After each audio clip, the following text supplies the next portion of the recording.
Sportivi siciliani ben ritrovati con Penalty, tutto il calcio di cui il calcio vero non parla mai. Siamo in onda ogni martedì sera a partire dalle ore 21 su Gold 78, canale 78 in HD del digitale terrestre e poi in replica anche il mercoledì dopo la mezzanotte.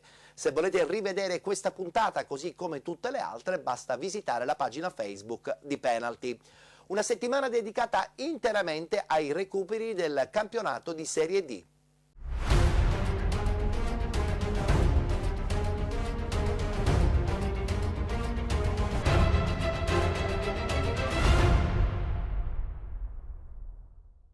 La scorsa settimana si sono recuperate due partite, una riguarda tra l'altro un derby tutto siciliano con la vittoria del Licata 1-0 nei confronti del Paternò. L'altro derby era tutto calabro con la vittoria del San Luca nei confronti del Castrovillari per 1-0. Guardiamo la classifica attuale. Con questa vittoria il San Luca raggiunge il primo posto, adesso si trova in testa con la Cittanovese, la Ciriale e l'FC Messina. Biancavilla e Licata 12 punti, Santa Maria Cilento 11, Castrovillari ACR Messina 8, Paternò e Dattilo 7, Città di Sant'Agata 6, Rotonda 5, Gelbison e Troina 4, Marina di Ragusa 3, Rende 2 e Roccella 0 punti. Questo invece è il calendario dei prossimi recuperi. Giorno 15 si recupererà Gelbison, Città di Sant'Agata e Roccella Troina. Ed infine il 22 novembre gli ultimi due incontri ACR Messina Gelbison e Troina Castrovillari. È chiaro che poi si ritornerà in campo tutti insieme la domenica successiva. Si ritornerà perché comunque rimangono ancora sempre dei grossi dubbi sulla continuazione di questo campionato di Serie D. Come tutti sanno già i campionati di eccellenza, promozione, prima categoria e seconda sono stati sospesi, dovrebbero anche loro ritornare in campo dopo il 24, attendiamo chiaramente le prossime comunicazioni. Ed iniziamo subito con le immagini, parliamo subito della vittoria 1-0 del Licata nei confronti del Paternò. Una sconfitta e tanto rammarico per il Paternò del tecnico Gaetano Catalano, battuto 1-0 dal Licata di Giovanni Campanella nel recupero della quarta giornata del campionato di Serie D giocato al Dino Liotta e che avrebbe potuto acciuffare il pari senza aver fatto torto agli avversari. Licata forte della vittoria sul Dattilo, Paternò reduce dal buon pari di San Luca, sin dalle prime battute del match si danno battaglia, offrendo uno spettacolo degno della quarta serie. Fischio d'inizio e Licata che ha subito l'occasione di portarsi in vantaggio. Al quinto Dall'Oglio prova a contrastare Cannavò che cade in area. Per l'arbitro ci sono gli estremi per il calcio di rigore che lo stesso attaccante manda fuori. Reagisce il Paternò che si rende pericoloso al settimo con un colpo di testa di Gianluca Raia sugli sviluppi di un calcio d'angolo. Al sedicesimo Licata in fase offensiva, calcio di punizione dalla distanza che tra un batti e ribatti arriva tra i piedi di Civilleri che finisce sull'esterno della rete.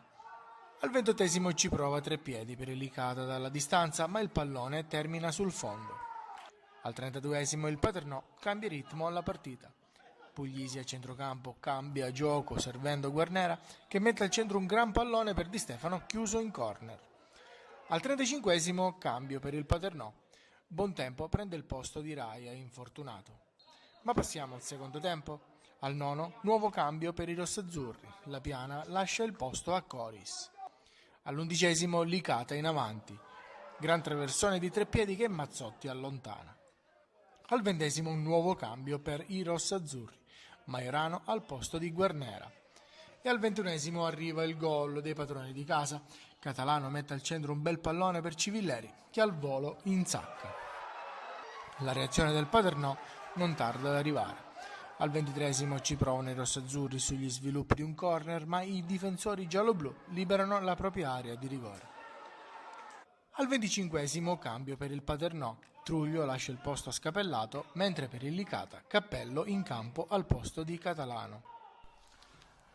Al 26esimo gran botta di tre piedi diretta sotto la traversa, ma è bravo Cavalli a deviare in corner. Alla mezz'ora Paternò che sfiora il pari. Santa Paola offre un buon pallone a Di Stefano che calcia a rete ma Di Carlo respinge. Al 33esimo Paternò va ancora alla continua ricerca del pari In evidenza uno scambio tra Di Stefano e Scapellato con quest'ultimo che calcia fuori di poco. Al 35esimo invece la volta delicata con Cappello, sul quale interviene un prodigioso Cavalli bravo a respingere. Allo scadere del match accade l'incredibile. Ferraguto, classe 2002 appena entrato, sfiora il pari da pochi passi con il pallone pizzicato dai difensori che mandano in corner. Si chiude qui il match, adesso una lunga pausa che permetterà alla compagine rossazzurra di recuperare forza e giocatori, in vista di una ripresa di campionato che si annuncia più infuocata che mai.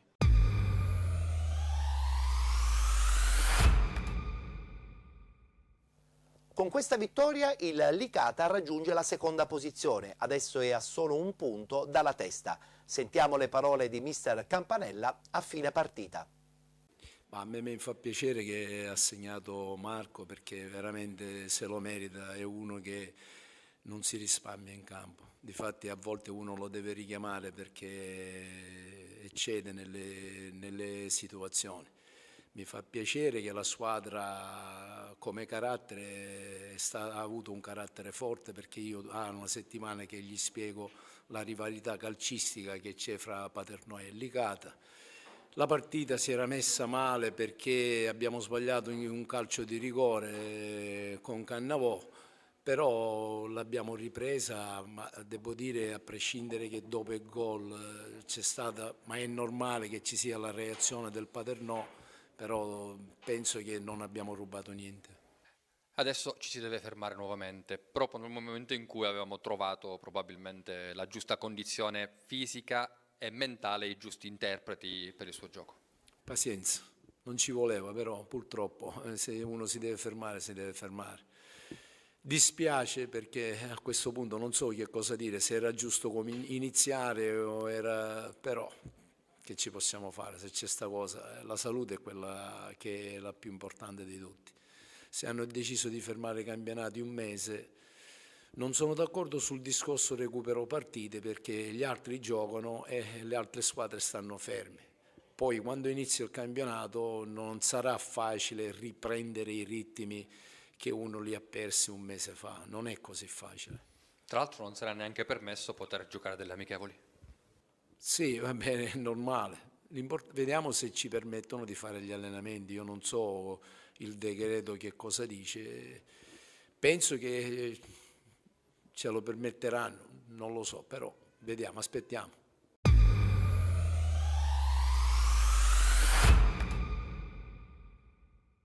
C'è grande soddisfazione chiaramente nel team Licata, abbiamo anche avuto modo di sentire le parole del vicepresidente Alfonso Di Benedetto. Ma sicuramente una vittoria di carattere perché venivamo dalla vittoria di domenica, quindi magari i ragazzi erano anche un po' stanchi, sicuramente partita tirata, loro sono venuti secondo me per il pareggio, noi abbiamo sbagliato il rigore all'inizio, magari un po' di nervosismo, però il secondo tempo comunque è arrivato il gol di Civilleri e quindi è stato tutto comunque positivo per noi, 3 punti che ci proiettano comunque a -1 dalla prima, sicuramente sono delle buone sensazioni e speriamo di poter continuare su questa scia. 6 punti in 2 partite era bello continuare, la squadra era in forma, gli automatismi erano quelli giusti, dopo magari il cambio dell'allenatore abbiamo sofferto un po', ora girava tutto bene, quindi fermarsi è sempre un punto interrogativo, però è per tutti, quindi intanto ci godiamo questa stupenda vittoria e vedremo più in avanti cosa fare per essere sempre ai vertici.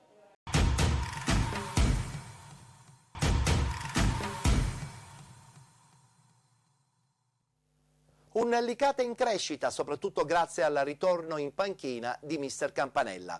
Sentiamo anche le parole di Capitan Maltese. Per quello che abbiamo passato, perché comunque cambio di allenatore in ritiro, nel pieno ritiro, perché ancora mancavano una settimana e mezzo, e il cambio di allenatore, giocatori nuovi, moduli diversi, perché Boncore faceva il 3-5-2 e mister fa il 4-3-3.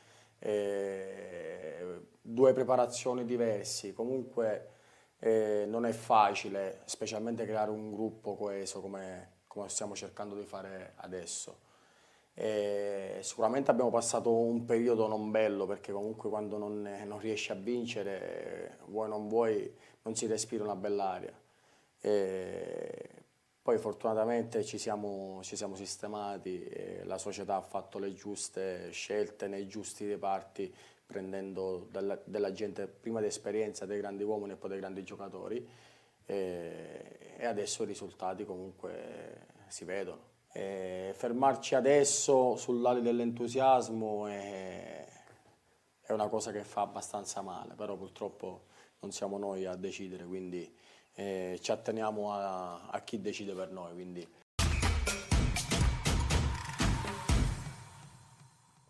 Le sagge parole di Capitan Maltese, e adesso vediamo e sentiamo anche la felicità dell'autore del gol, Civilleri.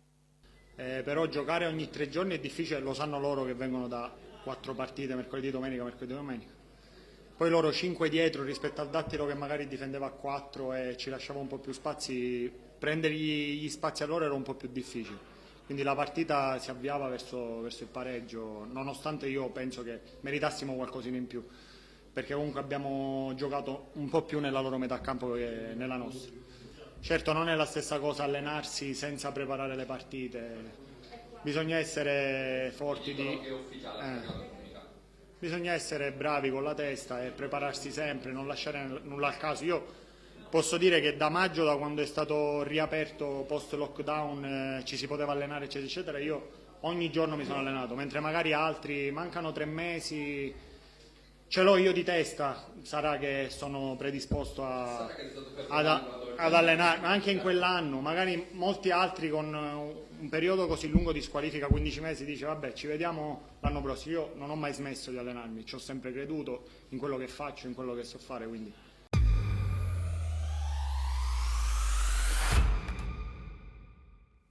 C'è felicità da una parte e scontentezza dall'altra. Sentiamo le parole dell'amministratore delegato del Paternò, Francesco Di Perna. Oggi sicuramente non meritavamo questa sconfitta, purtroppo siamo in una fase di recupero perché le vicissitudini che ci hanno accompagnato nell'ultimo mese sono state un po', le sappiamo tutti. Comunque, ripeto, non meritavamo questa sconfitta, la squadra ha reagito bene, ha dimostrato di avere carattere. Noi venivamo appunto da un mese di fermo, quindi non ci aiuta più di tanto a rimetterci nella giusta gareggiata. Comunque ne approfitteremo per quello che possiamo, i ragazzi, per poter riprendere fiato, per poter amalgamarci ancora un po' di più. Comunque ragazzi non c'è niente da rimproverare, che hanno dato il meglio, l'abbiamo visto. Penso che si è vista la partita.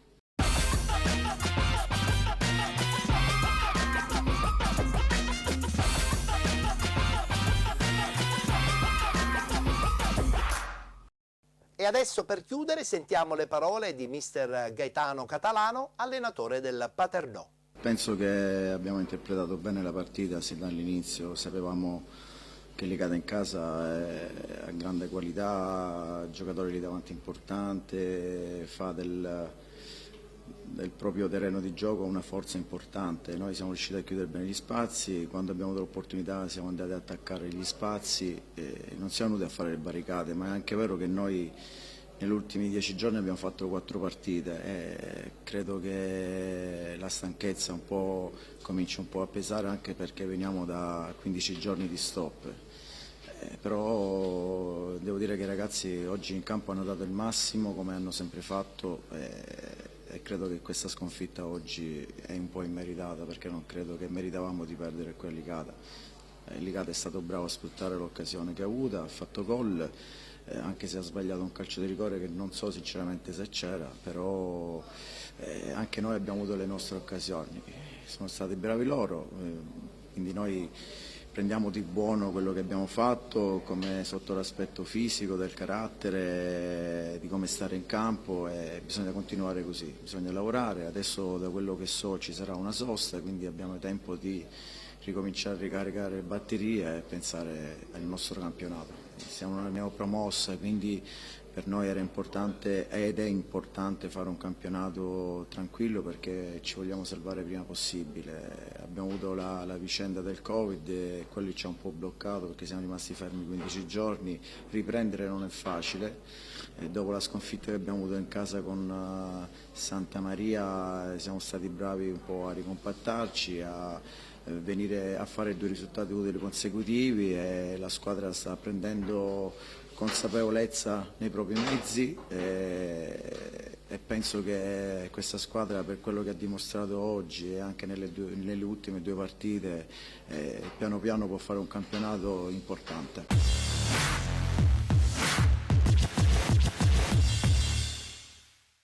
Vittoria del San Luca 1-0 nello scontro contro il Castrovillari. La squadra calabra con questa vittoria aggancia il primo posto.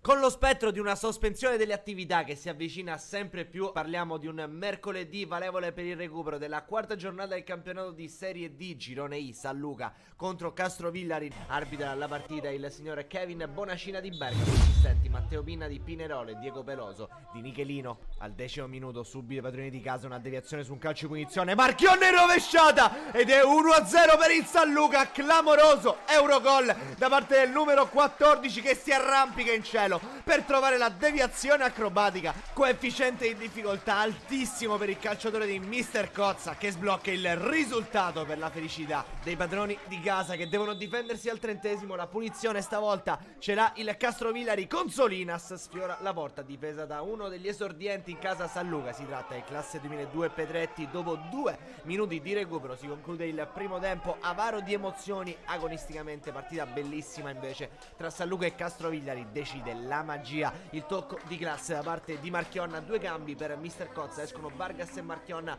entrano Arcuri e Bruzzanini sul terreno di gioco. Il secondo tempo si apre senza particolari sussulti. Allora al 58° ancora un cambio per il San Luca con Greco che prende il posto di Pelle. Al 65° il Castrovillari vuole il gol del pareggio. La formazione di Mister Franceschini ci proverà ancora una volta col tentativo dal limite. Pedretti dice di no con questo balzo Felini, allontana in calcio d'angolo particolarmente gasato il portiere della San Luca. Nel frattempo è stato anche espulso Mister Cozza, seconda espulsione in 3 giornate. Fa un pasticcio a difesa del Castrovillari, prova ad approfittarne Nacore.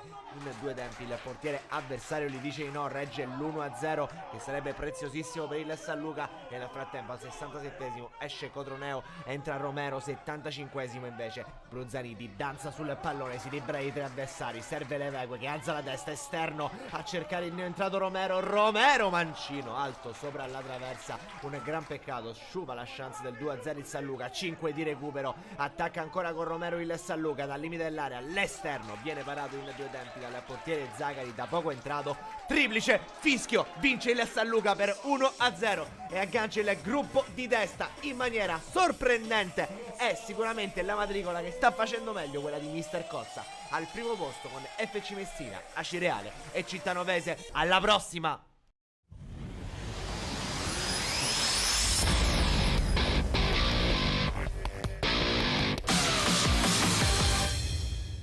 Vedremo cosa succederà adesso nelle prossime settimane dopo gli altri recuperi. Certamente il ritorno in campo si prevede dopo il 24, tranne se ci saranno nuove disposizioni.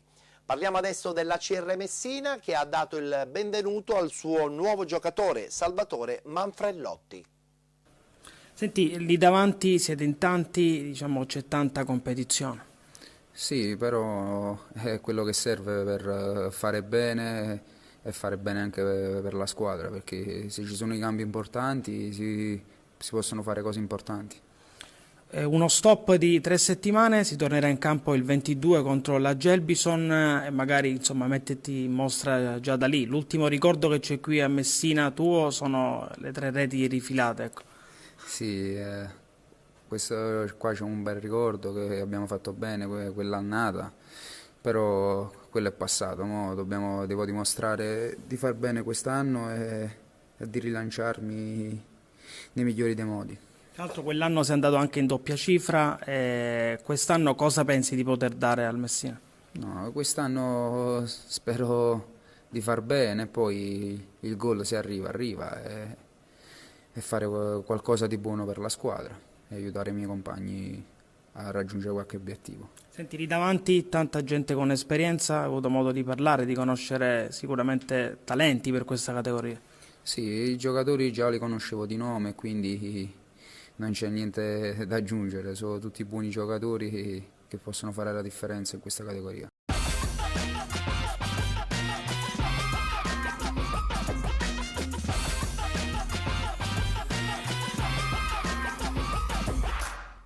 Un nuovo arrivato in casa ACR Messina, ma un nuovo arrivato anche in casa Biancavilla. Dopo le dimissioni di Basile è arrivato mister Pidatella. Di solito quando si subentra si trovano macerie. Io ho trovato lavoro, ho trovato 9 punti che sono importanti e ho trovato una squadra disposta a tutto. Quindi quando ci sono queste componenti difficilmente si può fare male e ci può anche stare. È chiaro che avere più tempo è meglio per noi, però ripeto, ho trovato un buon lavoro fatto dallo staff che c'era in precedenza. Ho trovato soprattutto ragazzi disposti al lavoro, ho trovato ragazzi che vogliono lavorare, che tra virgolette hanno fame, e quindi questa per me è una cosa importante, quindi bisogna continuare su questa strada. Il fatto che ci sia la sosta, credo che quando si ha una missione è una questione di tempo, quindi aspetteremo un mese per giocarci quello che abbiamo a disposizione, perché rappresentiamo una piccola realtà. Per me è un ritorno importante, perché ripartire da Biancavilla dopo aver lasciato Biancavilla l'anno scorso è un grande segnale, e quindi devo dire grazie alla società per questo. Farò di tutto per non farli pentire, fermo restando che bisogna lavorare sempre, bisogna impegnarsi sempre, bisogna lottare sempre.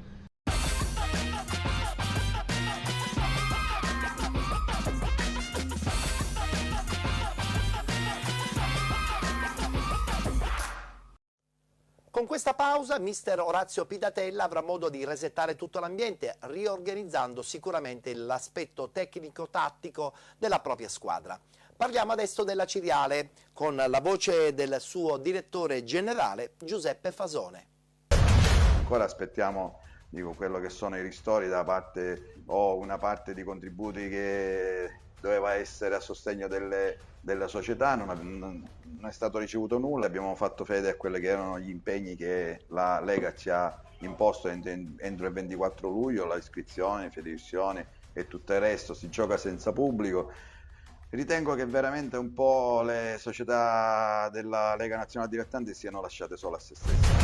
Come si fa a giocare delle partite dove, faccio un esempio, il Troina deve andare in queste 3 giornate 2 volte in Calabria, e allora il campionato è stato fermato per recuperare le partite, oppure è stato fermato perché la situazione ce lo impone.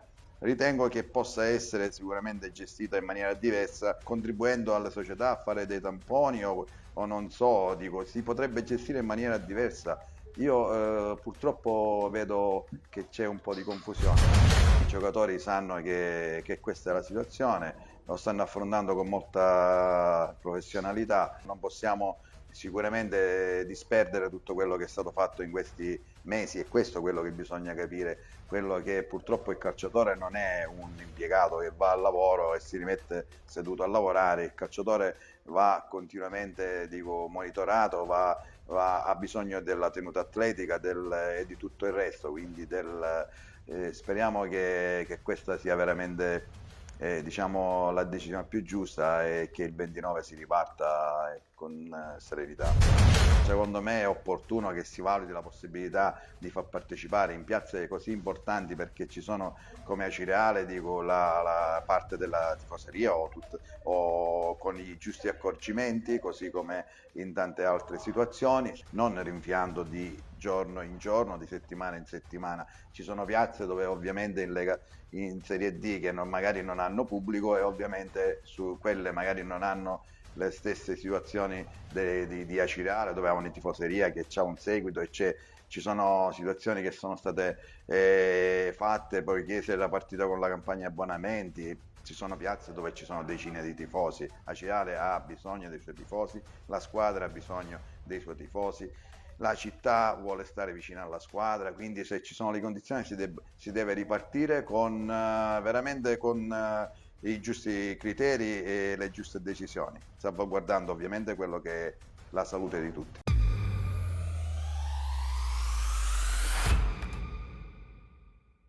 Una Ciriale che si gode il primo posto in classifica. Sentiamo la voce di Giuseppe Pagana. È normale che regni un pochettino di confusione, e non solo, un pochettino anche di delusione, perché per noi come per tutti gli altri settori è un lavoro e qualsiasi tipo di lavoro penso che è rispettabile perché ti permette di vivere e di sopravvivere e quindi tutto quello che sta succedendo ci fa stare con ansia perché non sappiamo come fare e cosa fare per andare avanti e siamo sempre in attesa di capire bene quello che sarà. Domani sarà ufficializzato il fatto che la Lega di Serie D ha deciso di chiudere il campionato e non si sa, soprattutto la cosa che più fa male, io già questa cosa avevo detto tempo fa che ci doveva essere già tipo una bozza di quello che poteva essere se c'era un'emergenza, invece come sempre non c'è questa cosa e quindi è tutto campata in aria, non si sa quando si fermerà, come si fermerà e quando si riprenderà e come si riprenderà. Questa è la cosa che fa sempre più male perché viviamo sempre nell'incertezza e quindi ai ragazzi non dando certezze viene difficile anche stimolarli. Perché come ti ho detto prima noi facciamo parte di questa società, non siamo dei robot, siamo degli esseri umani e quindi lo stato d'animo non è sicuramente dei migliori per poter fare un allenamento produttivo. Certo che danneggia perché la squadra stava iniziando a prendere una propria fisionomia, iniziavano a stare bene atleticamente i ragazzi, dopo un lungo periodo di inattività si era ristabilita quella piccola continuità che ti permette di tornare in forma, invece da quello che si vocifera i prossimi 2 mesi saranno un'altra volta 2 mesi di stop, almeno mi auguro e spero che ci permetteranno di allenarci. Questo sicuramente condizionerà tante scelte anche a livello societario, perché io immagino che tante squadre rimetteranno in gioco le proprie scelte, le proprie idee, perché andare avanti così, andare avanti senza pubblico, senza certezze, sicuramente non ti permette di programmare, perché per andare avanti c'è bisogno anche di soldi, di liquidità, e non avendo introiti le società è normale che faranno i propri conti e quindi sarà tutto stravolto e come abbiamo già detto dall'inizio è purtroppo una realtà, questo è un campionato anomalo, strano, che bisogna vivere giorno in giorno e bisogna capire come si può fare e cosa si può fare per andare avanti. Non capisco perché a tutti i costi il campionato deve essere chiuso ad aprile. Se c'è questa emergenza vuol dire che se poi ci sarà la fortuna di riprendere, si riprenderà a gennaio anziché finire ad aprile e si finirà a giugno, a maggio. Quindi non è per forza che le leghe devono chiudere a tutti i costi prima che iniziano gli europei. Visto che c'è questa situazione di emergenza si deve fare di necessità virtù e se c'è il bisogno e la necessità di posticipare questi campionati vuol dire che chi ci governa dovrà avere il buon gusto e avere l'intelligenza di capire questa situazione e far sì che i campionati si devono svolgere regolarmente, altrimenti si chiudono completamente e quest'anno facciamo finta che non abbiamo giocato. È inutile fare le cose a metà, sempre con il se e con i ma. O si fa una scelta o se ne fa un'altra.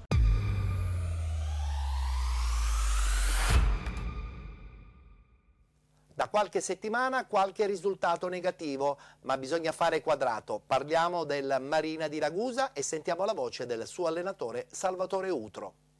Era un momento dove stavamo crescendo sotto tutti i punti di vista, però per recuperare un po' di energie mentali più che altro abbiamo deciso insieme allo staff di dare questi 2 giorni che devono essere importanti per ripristinare un po' di energie mentali.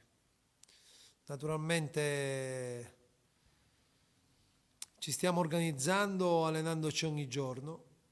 Fisiologicamente daremo un giorno libero a settimana, però l'obiettivo è allenarci ogni giorno e dare continuità a quello che è tutto il lavoro tecnico e fisico, perché comunque si perde un po' il ritmo e noi dobbiamo cercare in tutte le maniere di mantenerlo e migliorarlo. Io aggiungerei dal mio punto di vista che questi 25 giorni di stop, oltre a recuperare le partite che fondamentalmente non si sono giocate e sono tante, soprattutto nei gironi del nord, bisognerebbe secondo me adeguare e vedere come la Serie D, che è un campionato nazionale importante dove ci sono degli interessi e delle squadre di un certo blasone, bisognerebbe capire come adeguare un attimino quello che è il protocollo sanitario per riuscire a monitorare meglio tutta questa situazione che speriamo non degeneri. Tanto partiamo da questo presupposto. Quindi secondo me c'è la possibilità e il tempo di capire come adeguare il protocollo sanitario, che è un protocollo diciamo, adeguato, però nello stesso tempo ci stiamo rendendo conto che si riesce a monitorare poco e quindi ci sono tutte queste partite che non vengono giocate, mentre in Serie A, in Serie B e in Serie C stanno monitorando in maniera diversa e quindi ci sono squadre che non stanno giocando, ma rispetto alla Serie D sono molto meno. Questo significa che si ha un controllo e un monitoraggio diverso. Nessuno sta facendo la bolla nei professionisti, quindi mi sento di esprimere un mio parere personale e dire che sarebbe il caso di avvicinarci più verso il professionismo come protocollo e controllo, in maniera tale che quando si deve monitorare la settimana o la partita di per sé ci siano dei controlli e dei documenti che attestino che ci sono stati fatti dei tamponi e in C stanno facendo così, in B stanno facendo così, in A stanno facendo così. Poi tutto nasce dal fatto sempre dell'aspetto economico, perché per seguire alcuni protocolli e seguire il protocollo dei professionisti ci sono delle spese sanitarie importanti che squadre di Serie D, fra virgolette, non possono sostenere, però è arrivato il momento di capire come sostenere queste spese, far fronte, aiutare le società per poter avvicinarsi più verso il professionismo, perché io a marzo avevo detto personalmente che la Serie D doveva fare una scelta, o andare verso il professionismo o spostarsi verso il dilettantismo. Siamo dei dilettanti, ma a livello nazionale è una categoria veramente impegnativa, dove ci alleniamo come si allena in Serie C, dove gli impegni sono come quelli delle scuole di Serie C, come le trasferte sono trasferte di 2 giorni e quant'altro. Quindi è importante che si riesca a monitorare meglio il tutto per evitare che ci siano tutte queste sospensioni.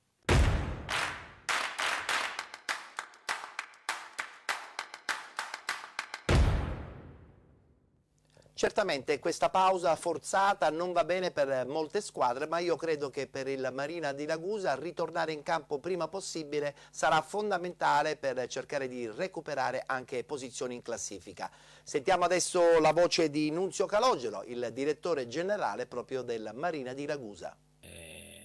Noi da ultima ruota del carro, voglio dire, l'avevamo anticipata sta cosa, eravamo convintissimi nel dirla, solo che quando l'abbiamo posto noi questo problema anche a tutte le altre 165 società di Serie D, qualcuno era d'accordo con noi, aveva le nostre stesse perplessità, la maggior parte si è messo quasi a ridere, no? E dico, quindi non ci siamo meravigliati, perché ci aspettava, come si sta dimostrando, un campionato e una stagione abbastanza travagliata perché, diciamocelo chiaramente, i campionati dilettantistici, perché la Serie D, nonostante è molto vicina al professionismo, ma è un campionato dilettante, campionati dilettantistici quest'anno non dovevano partire. Ci siamo fatti prendere trascinare dall'ottimismo, tutti noi non abbiamo fatto caso a quelle che erano le piene responsabilità o quello che ci poteva attendere e siamo andati avanti. Poi noi come Marina di Ragusa il 18 di agosto cominciamo a tremare un po', perché arriva la prima positività Covid dichiarata in un campionato di Serie D, perché è inutile farci tanti giri di parole, già c'era qualche altra società che aveva avuto dei problemi all'interno, ma nessuno l'aveva dichiarato. È stato il Marina di Ragusa, sempre da ultima ruota del carro, a dichiararlo. E allora, al momento in cui è successo questo, sono ritornate tutte le perplessità, sono ritornati tutti i dubbi, sono ritornate tutte quelle domande che ti girano in testa, dico: ma cosa facciamo? Che dobbiamo fare? Possiamo andare avanti? Non dobbiamo andare avanti? Abbiamo cercato di fare una petizione, o perlomeno abbiamo mandato quella famosa mail dove chiedevamo l'appoggio di tutte le altre società per cercare di mettere insieme alla Lega, con a fianco la Lega, volevamo proprio a fianco la Lega nel farci, che ci doveva fare da portavoce con gli organi, con le istituzioni governative, per capire un nuovo protocollo, per capire quello che si doveva fare, per studiare un qualcosa di attuativo veramente, che si poteva attuare e non poter dare problemi. Questo, ripeto, la situazione è andata come è andata, qualcuno si è messo a ridere, abbiamo cominciato e ora si ci ferma, tutti sento parlare, le big che si lamentano perché non ci doveva fermare, gli altri no, non è giusto, prima i recuperi, dopo i recuperi ci dovevamo fermare un mese o non ci dovevamo fermare. Allora, attualmente non è possibile giocare a calcio in maniera serena, perché il calcio deve essere anche per chi, soprattutto per chi deve vincere, perché deve raggiungere, tutti dobbiamo raggiungere degli obiettivi, dobbiamo avere la mente sgombra da altro, perché chi va in campo sono ragazzi, sono esseri umani e vengono naturalmente e senza dubbio vengono le idee di questi ragazzi, la voglia di fare, la voglia di allenarsi, quello che devono dare quotidianamente agli allenamenti e poi la domenica in partita viene condizionata da tutti gli eventi extracampo. Quindi oggi, a mio parere, non è, questo è il mio personalissimo parere, quello che naturalmente della società, non è possibile giocare a calcio. La LND poi cosa ha deciso? Ha deciso di sospendere il campionato perché il DPCM del 3 novembre non ha fermato il campionato di Serie D, non ha fermato il campionato di Serie D in quanto competizione nazionale. E la Serie D, quindi poi una decisione da parte dei vertici della Lega, ha bloccato tutto. Ha bloccato il campionato perché è preoccupata dalle più di 120 partite da recuperare in Serie D in questi 2 mesi. Queste naturalmente sono frutto di che cosa? Non di un protocollo sbagliato, o perlomeno non esclusivamente di un protocollo sbagliato, ma perché il protocollo deve essere modificato, questo con alcuni accorgimenti importanti, come potrebbero essere con alcuni aiuti importanti, come potrebbero essere i test rapidi o via dicendo. Comunque, ma le 120 partite sono causate dal protocollo, ripeto, che deve essere aggiornato, ma anche dall'attuazione del protocollo, perché se c'è una vera colpa in tutto questo di qualche organo è che nessuno ha controllato alcuna società, oppure le società che attuano il protocollo non lo attuano. Perché se io vado a guardare che ci sono delle società che giocano addirittura in impianti, hanno l'autorizzazione per giocare in impianti dove è impossibile mantenere le distanze di sicurezza, mantenere avere 3-4 spogliatoi a disposizione per 20, 25, 30 ragazzi, dico che dove stanno i controlli? Non ci stanno. Poi che deve essere modificato il protocollo, poi è la vergogna addirittura è che ci sta qualche società che ci sguazza e che come voglio dire, che anche ci gioca sul poter giocare o non poter giocare, perché per quanto mi risulta c'è qualche società che addirittura fa dei giochetti sulla possibile positività di qualche ragazzo, di qualche tesserato per non giocare perché ha degli indisponibili a livello di infortuni fisici e via dicendo. Quindi parliamo di veramente di qualcosa di assurdo. Quindi la decisione maturata e decisa dalla presa di posizione dalla Lega, dai vertici, è i recuperi in questo mese. Speriamo che questi recuperi possano veramente in 3 turni possano veramente essere tutti recuperati, possono giocarsi tutti, e poi il 29 ripartire con, per quanto mi riguarda e per quanto ne so, per quanto ho ascoltato, con un aggiornamento sul protocollo, quindi con un protocollo diverso e con la Lega Nazionale Dilettanti che dovrebbe aiutare le società tramite dei contributi straordinari per aiutare a livello economico, per contribuire alle spese dovute per l'attuazione di questo nuovo protocollo. Questo è quello che non ci dobbiamo dimenticare. Una forzatura perché ci stanno qualche addetto ai lavori, tanti addetti ai lavori che invece di questo divertimento ne fanno una loro fonte di guadagno. Ci sta una categoria ambigua da anni, da decenni, che è la Serie D, perché la Serie D non è né dilettantismo e né professionismo, è sulla carta è dilettantismo. Poi vediamo che nessun addetto ai lavori può fare qualcos'altro, difficilmente può impiegare tempo, avere tempo per lavorare, perché 6 allenamenti settimanali, trasferte di più di 1000 km, 2000 km voglio vedere, quindi questo è poi l'ambiguità. In tutto questo però noi società siamo consapevoli quando ci iscriviamo, siamo consapevoli quando depositiamo in Lega l'iscrizione, quando depositiamo in Lega la fideussione, quando cominciamo a fare gli accordi economici, quando cominciamo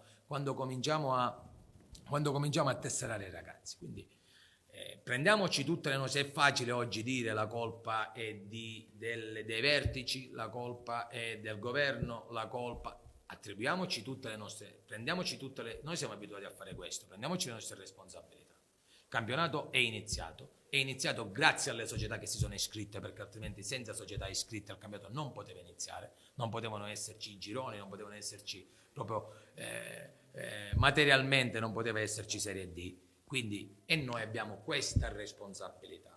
Poi i vertici hanno la responsabilità di dettare le linee guida, come poter andare avanti, come poter iniziare e andare avanti. Sicuramente qualche errore c'è stato da parte di tutti. Siamo qui oggi soltanto per cercare soluzioni, non per parlare di ciò che è stato. Dobbiamo trovare soluzioni perché il Marina di Ragusa come tutte le altre società siamo arrivati a inizio novembre, fine ottobre, inizio novembre, dove abbiamo soltanto giocato 5 partite, 6 partite, chi è riuscito a giocarle, e abbiamo già speso fior di euro, perché il materiale sportivo, la macchina organizzativa già è andata avanti, già è partita. Quindi non è semplice fermarla, perché fermarla significa azzerare soltanto quello che viene dopo, ma quello che c'è stato finora, oramai è tutto perso, va a perdere. Quindi cerchiamo di trovare delle soluzioni. Io non voglio, ripeto, le responsabilità ce le dobbiamo prendere tutti, dai vertici della Lega, al governo, alle società. Perché se c'è un campionato, oggi se si parla di campionato di Serie D o di gironi, è perché le società ci siamo iscritte al campionato. Quindi prendiamoci ognuno le nostre responsabilità.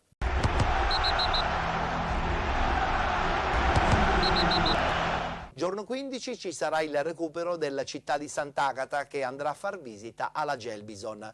Sentiamo le parole del suo presidente Antonio Ortoleva. Diciamo che noi riteniamo che la classifica in questo momento sia bugiarda rispetto alla qualità e al livello di gioco espresso dalla nostra compagine sportiva.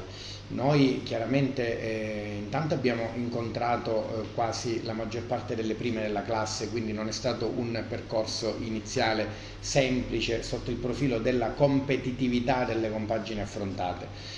Non a caso abbiamo disputato i match fuori casa con la Cirreale, abbiamo giocato fuori casa contro il Biancavilla ed in casa contro la Cittanovese, e Biancavilla, Cittanovese e la Cirreale occupano le prime posizioni in classifica. Dopodiché comunque abbiamo ancora una gara da recuperare e quindi potremmo anche risalire leggermente la classifica o incisivamente la classifica.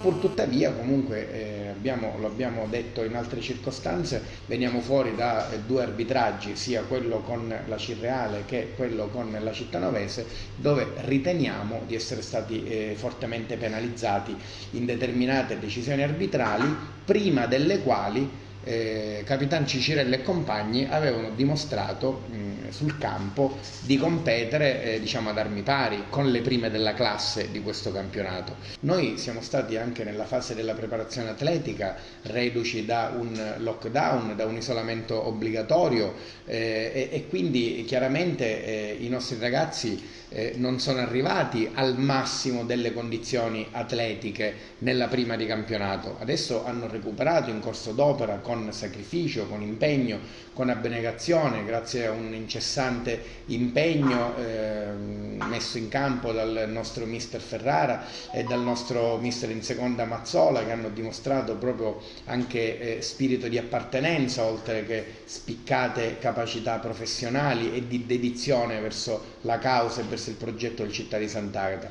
Lo stesso hanno fatto i nostri calciatori. Noi non abbiamo nulla da rimpiangere né in termini di impegno, né in termini di professionalità dimostrata, assolutamente anche in termini di serietà e quindi noi siamo fieri di questo modello organizzativo, tecnico che è stato messo in campo. Siamo consapevoli che ci sono tanti giovani talentuosi, siamo consapevoli che gli over hanno un curriculum e una voglia di spendersi notevole, lo hanno dimostrato anche in occasione dell'ultima partita. Ciascuno di loro per i propri reparti è in grado di ben comandare e di ben coordinare un reparto e di fungere da stimolo anche per i ragazzi più giovani, che da loro certamente possono apprendere tanto anche in termini di stimoli oltre che di esperienza, e quindi sono tutti questi una serie di ingredienti che dovrebbero costituire la ricetta finale, che si chiama competitività e talentuosità all'interno del terreno di gioco.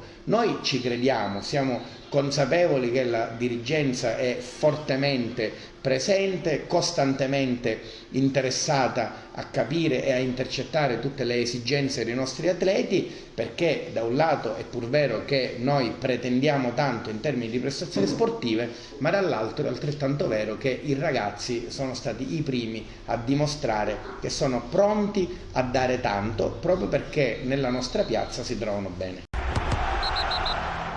E con queste battute del presidente Ortoleva, presidente della città di Sant'Agata, ci fermiamo. Abbiamo uno spazio dedicato al nostro sponsor partner. Ci vediamo tra poco, sempre qui su Gold 78.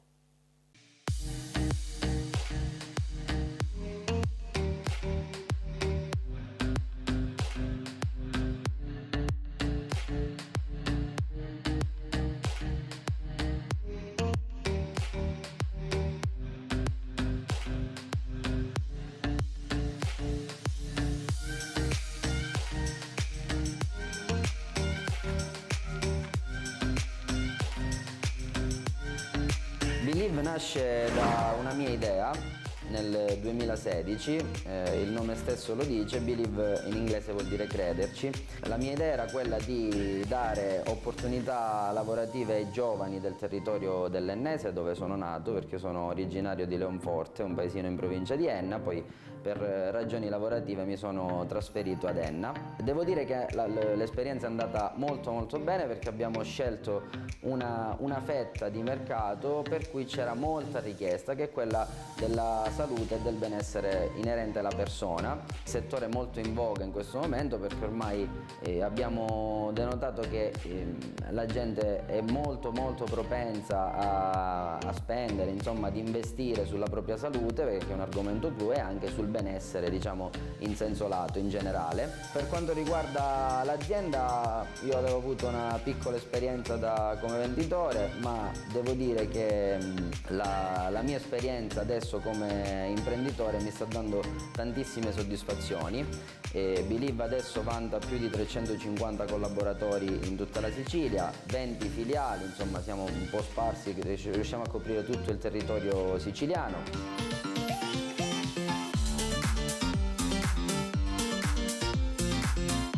Noi di Believe siamo presenti sul mercato con diversi articoli, diversi prodotti, sempre inerenti alla salute e al benessere della persona, ma abbiamo scelto dei prodotti molto importanti, abbiamo scelto dei prodotti mirati a migliorare la quotidianità delle persone. Quotidianità in senso che noi ci occupiamo a partire da un dolce risveglio, perché abbiamo dei sistemi di riposo meravigliosi in viscoelastico, importanze differenziate per la base, viscoelastico sopra, addirittura abbiamo dei rivestimenti in carbonio che scaricano a terra l'energia elettrostatica, quindi qualsiasi cliente, qualsiasi dei nostri clienti ci ringrazia, perché davvero è un toccasana riposare su questi sistemi di riposo e l'indomani svegliarsi senza magari i soliti dolorini che infastidiscono al risveglio.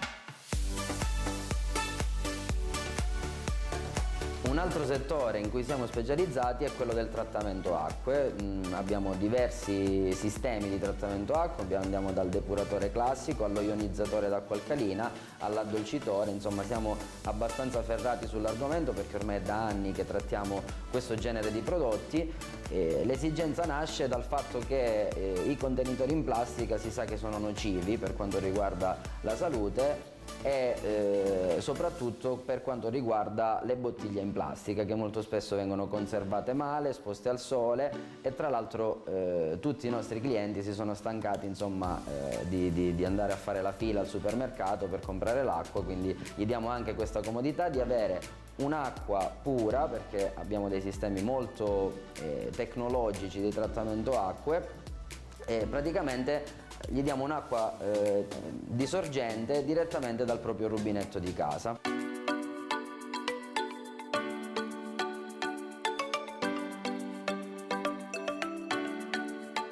Uno dei prodotti di punta dell'azienda Believe, tra l'altro una novità perché è un prodotto molto attuale, è uno ionizzatore d'aria. Lo ionizzatore d'aria ha la funzione di ripulire un po' l'aria da tutti gli agenti nocivi e dai contaminanti di superfici, un prodotto facendocelo fare con tutte le caratteristiche migliori di tutti i prodotti che abbiamo visto in giro. Ha un rilevatore di particelle incorporato, un rilevatore di qualità dell'aria, 8 velocità, un timer, una modalità notturna, una modalità silenziosa, e ormai, come tutte le apparecchiature diciamo moderne, ha la possibilità di essere smart, insomma può essere manovrato anche da dispositivi cellulari tramite wifi, quindi qualcosa di eccezionale, e credo che questo sarà il nostro prodotto più venduto nei prossimi tempi, perché è molto attuale viste le varie emergenze Covid e quant'altro. Ormai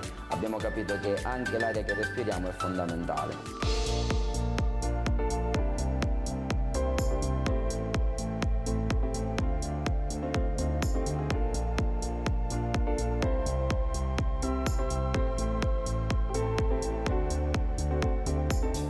Sono tante le prerogative dell'azienda Believe. Prima in assoluto è che noi investiamo tantissimo sulla formazione dei giovani, cioè noi prendiamo persone che partono da zero anche con un semplice diploma, e poi se sono laureati ben venga, ci mancherebbe, ma li prendiamo da zero e li facciamo diventare dei professionisti nel nostro campo. Se volete mettervi in contatto con noi siamo a vostra completa disposizione, abbiamo 20 filiali, come ho già detto, sparse in tutta la Sicilia, quindi troveremo una filiale molto vicina alla vostra località di residenza, quindi senza bisogno di farvi viaggiare più di tanto. Comunque noi investiamo tantissimo sui giovani e sulla formazione, anche investendo preziose risorse economiche, perché crediamo che avendo un prodotto di altissima qualità, avendo dei prodotti meravigliosi come i nostri e avendo dei consulenti e dei collaboratori eccezionali, noi potremmo fare assolutamente il salto di qualità. La cosa bella della nostra azienda è che il giovane viene seguito dal primo all'ultimo giorno, viene affiancato da un tutor nella fase iniziale, i corsi di formazione sono retribuiti dalla nostra stessa azienda. E la cosa più bella in assoluto è che diamo l'opportunità di fare carriera all'interno dell'azienda stessa. Si parte da semplici consulenti, quindi da venditori, ma diamo l'opportunità di aprire una filiale in franchising con la nostra azienda, come le 20 che sono già aperte, a costo zero, quindi è un'opportunità imprenditoriale a costo zero, visto che al giorno d'oggi molti giovani provano ad aprire le proprie attività commerciali, ma investendo molti soldi e quindi partendo insomma con un bilancio in negativo. Noi diamo l'opportunità, per quello che riguarda l'apertura degli uffici, pensa a tutto l'azienda Believe, quindi il giovane si trova anche in uno stato d'animo, in uno stato di entusiasmo che lo porta sicuramente ad avere dei risultati migliori.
Eccoci rientrati, sportivi siciliani di penalty. Come tutti ben sanno, i campionati dilettantistici sono fermi, pertanto nelle prossime settimane continueremo a raccontare storie ed emozioni.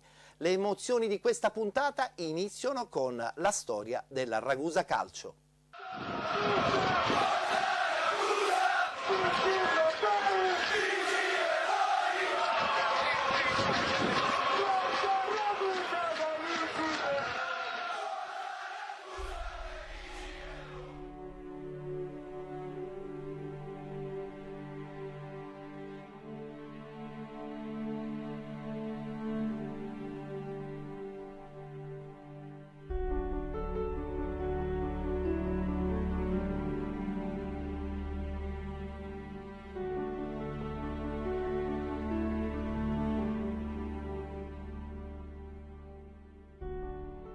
Vi starete chiedendo che cos'è che mi ha spinto a fare questo video? Ebbene sì, è l'orgoglio di essere nato in questa splendida città barocca, incastonata tra i monti Iblei, conosciuta oggi come la città dei ponti, nobilissima e antica capitale degli Iblei.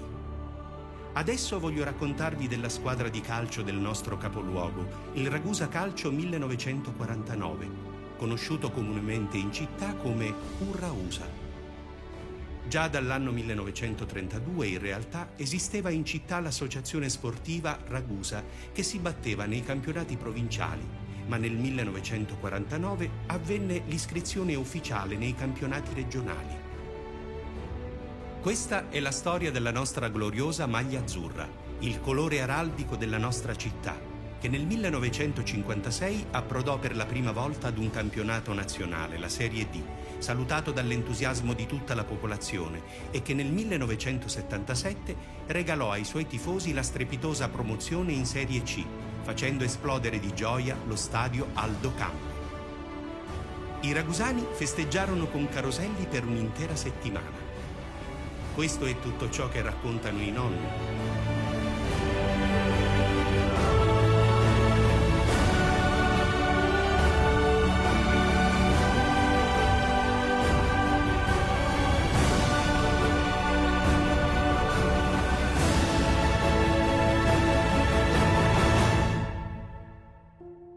Ragusa Calcio è la mia memoria, persino infantile.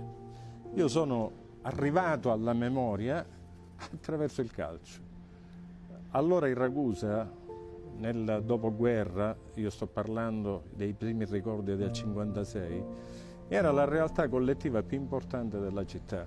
Pensate che se nel 26-27 la stessa elevazione di Ragusa provincia non vide tutta la città insieme, perché parte di Ibla non voleva rinunciare all'autonomia, il Ragusa Calcio nella stagione 55-56 ci unì e fu una bellissima stagione in cui dalla promozione a girone unico il Ragusa Calcio e gli azzurri arrivarono a conquistare la Serie D, una Serie D che comprendeva la Sicilia, la Calabria, la Basilicata e la Campania. Ricordo che la prima partita di Serie D fu col Caltagirone e ben 4.000 spettatori gremirono gli spalti e il prato dell'Enal, perché allora c'erano meno problemi di sicurezza di adesso, e il piccolo Enal conteneva migliaia e migliaia di persone. Fu il primo derby col Caltagirone, la prima giornata 1-1 e poi per la prima volta il Ragusa andò a giocare sul continente. Giocò a Benevento e vinse 3-2. Fu per noi un trionfo. Vittoria che io voglio ricordare, quella del 56, vide, ripeto, una città unita e dei festeggiamenti che durarono per giorni. Quando la squadra fu accolta da ali di folla incredibili, fu fatta una fiaccolata, giochi pirotecnici, una sensazione stupenda. Come fu bello, molto bello, la vittoria del campionato 64-65 di promozione, perché ahimè nel 60-61, dopo un bellissimo campionato 59-60, retrocedemmo immeritatamente, devo dire, in promozione, pur avendo il capocannoniere Di Pietro. mancammo la promozione per 3 anni. Quando raggiungemmo la promozione in Serie D fu un'altra, non come la prima volta, ma fu un altro bagno di folla. Fu forse l'ultimo momento in cui tutta la città si unì attorno alla squadra, perché nel frattempo, negli anni 70, sarebbe arrivata, nuovi sport si sarebbero affacciati, si sarebbe fermata la pallacanestro, soprattutto con la vittoria della Virtus nel 70, gli azzurri allora della pallacanestro, perché allora il colore azzurro caratterizzava non solo l'araldica civica, quindi la nobiltà della città, ma tutte le squadre sportive della città. Fu l'ultima grande vittoria, diciamo, di popolo. Il Ragusa calcio è stata una bella realtà. Nel dopoguerra ha mobilitato migliaia di persone con passione, anche con competenza, e il colore azzurro è stato per noi riscatto, è stato divertimento, è stato argomento di discussione, è stata identità. Speriamo di rinnovare questi fasti. Ma adesso voglio soffermarmi su un passato più recente che ho vissuto sulla mia pelle.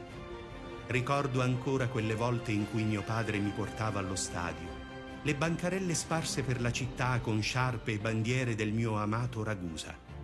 Mi trema ancora la voce e mi brillano gli occhi quando ripenso a quei momenti che non dimenticherò più, quelli della promozione in Serie C2 del 2002.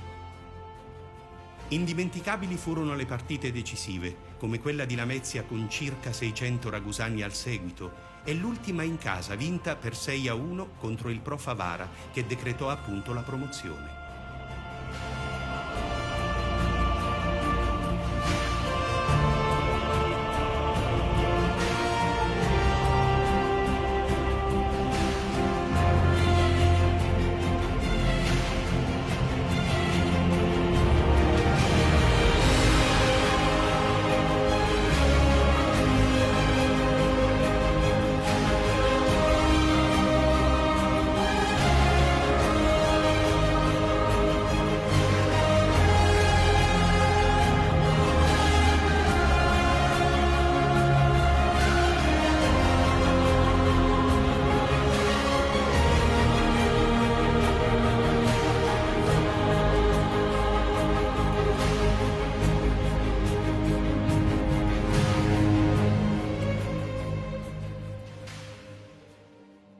Da quando sono arrivato nel 99, come se fosse stato, tra virgolette, sempre calcisticamente parlando, un colpo di fulmine tra me e Ragusa.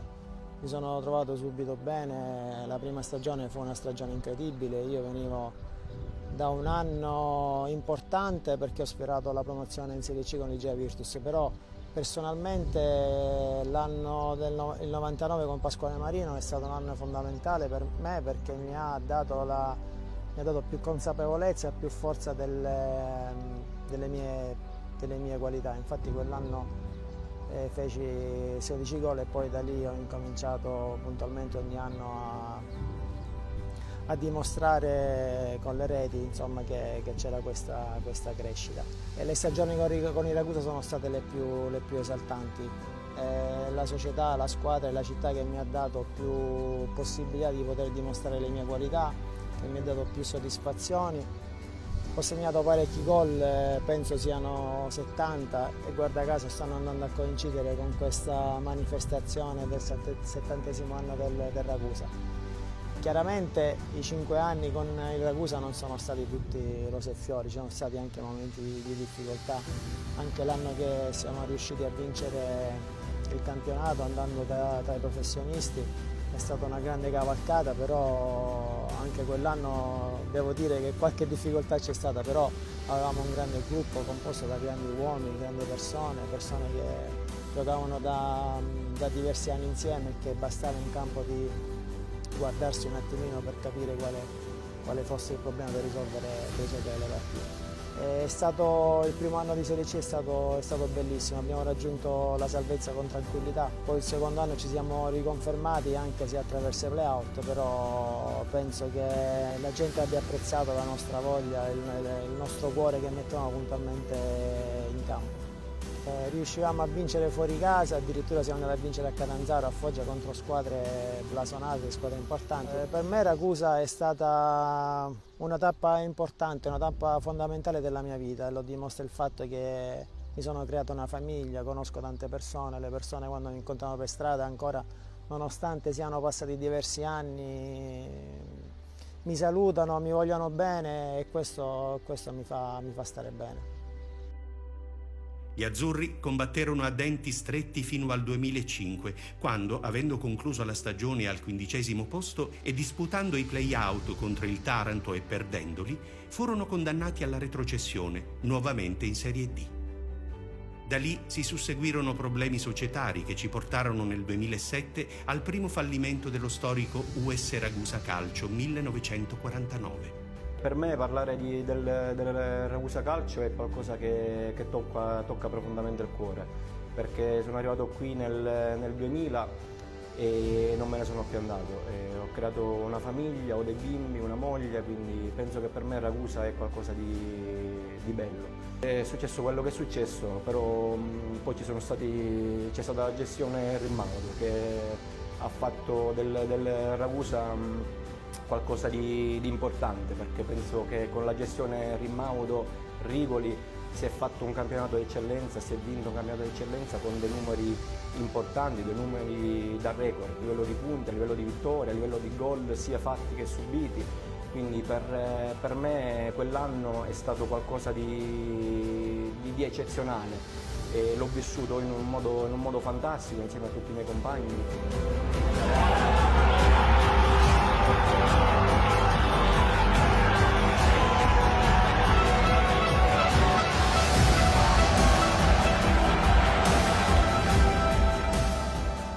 Il gruppo veramente era un gruppo eccezionale, perché non era solo il gruppo a livello spogliatoio, ma si era creato un gruppo anche a livello extra spogliatoio, quindi mi riferisco alla vita privata, persone che uscivano assieme, si andavano a mangiare la pizza, persone che tutt'oggi stiamo assieme, mi riferisco con Vindini, con Nicola Arena. Si è creato qualcosa di eccezionale. L'augurio che faccio con questi 70 anni è di rivedere il Ragusa dove merita. Una delle più belle stagioni che ho vissuto sia da allenatore che da giocatore. Poi parlo qua in quella che comunque è la mia città d'adozione, sicuramente è Basso Doppio. È una stagione ricca di entusiasmo, una stagione che comunque veniva da una stagione precedente dove ha visto i Ragusa retrocedere malamente a causa magari di un mancato e di una società che non ha rispettato i patti fino alla fine, quindi c'era bisogno di ripartire, si è ripartito col piede giusto e si è fatto il massimo di quello che si poteva fare in una stagione calcistica, qual era la promozione, vincere il campionato e vincere la Coppa. La Coppa, ripeto, la Coppa è stato un evento storico per la Ragusa calcistica, perché comunque non era mai riuscita a vincere la Coppa in qualsiasi categoria comunque Ragusa aveva militato. Quindi per noi è stato comunque bello, è stato difficile, ripeto, perché la stagione del campionato di promozione sappiamo che è un campionato difficilissimo. È un campionato che non sempre la squadra magari favorita, la squadra quella che tu a inizio di campionato reputi come quella che dovrebbe ammazzare il campionato, ci riesci, perché vai a che fare con campi difficili, vai a che fare con squadre attrezzate per il tipo di categoria che si andava a fare. Parlando della Coppa, strada facendo è nata questa voglia di vincere questa Coppa, anche perché la finale si giocava in questo stadio, quindi volevamo essere protagonisti a casa nostra. Quindi ci siamo riusciti, è stata facendo, ti ripeto, che è nato tutto, i ragazzi, la disponibilità della società, la disponibilità dello staff tecnico, dei ragazzi stessi a vincere questa Coppa e a volerla vincere a tutti i costi, anche perché poi alla fine parliamo di una stagione che si racconterà, penso, per tutta la vita, quindi contentissimi di tutto e forza Ragusa. Io ho continuato sempre e continuo ad andare allo stadio, dove nonostante tutto vivo ancora oggi emozioni inspiegabili. Provate almeno una volta ad entrare allo stadio per vedere le Aquile giocare. Sicuramente non è la Serie A, che tutti quanti amate tanto, ma l'emozione che vi può trasmettere il tifare dal vivo la squadra della vostra città è davvero unica. Sostenere il Ragusa Calcio significa essere l'anima e il cuore pulsante di questa squadra, la nostra squadra, quella che macina chilometri insieme ai suoi splendidi tifosi, portando in alto i vessilli e il nome della nostra Ragusa.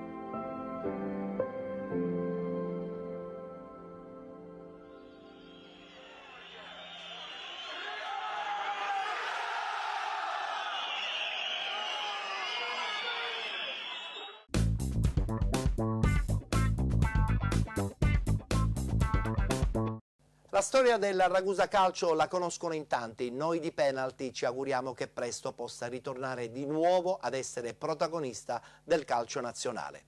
Adesso ci fermiamo, c'è una breve pausa pubblicitaria, tra poco rientriamo in studio e continueremo a raccontare storie.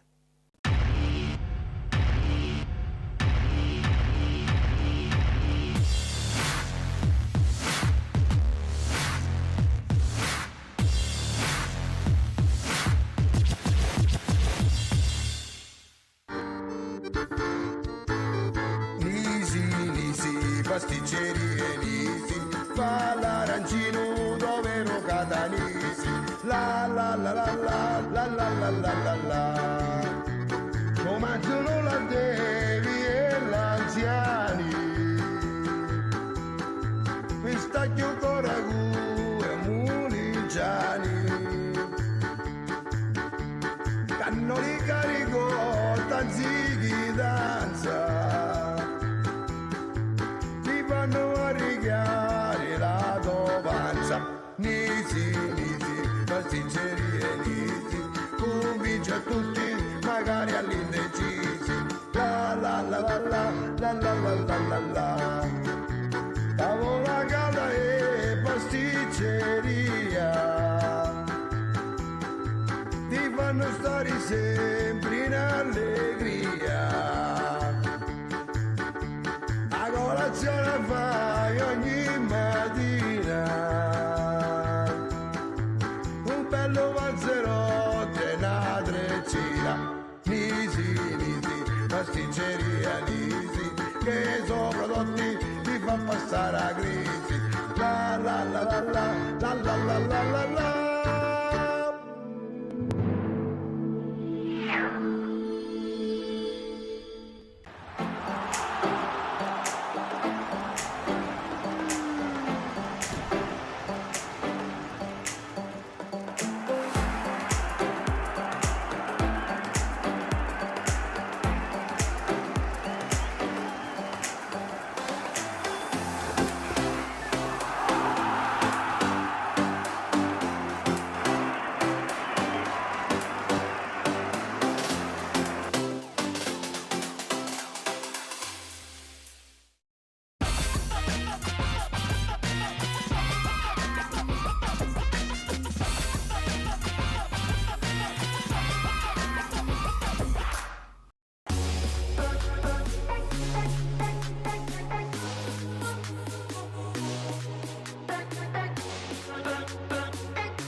Rientrati con Penalty, telespettatori di Gold 78, canale 78 in HD del digitale terrestre. Continuiamo a parlare di storie legate al mondo del calcio dilettantistico siciliano e lo facciamo con la rubrica che è stata inaugurata la scorsa settimana, ovvero il pallone di Penalty.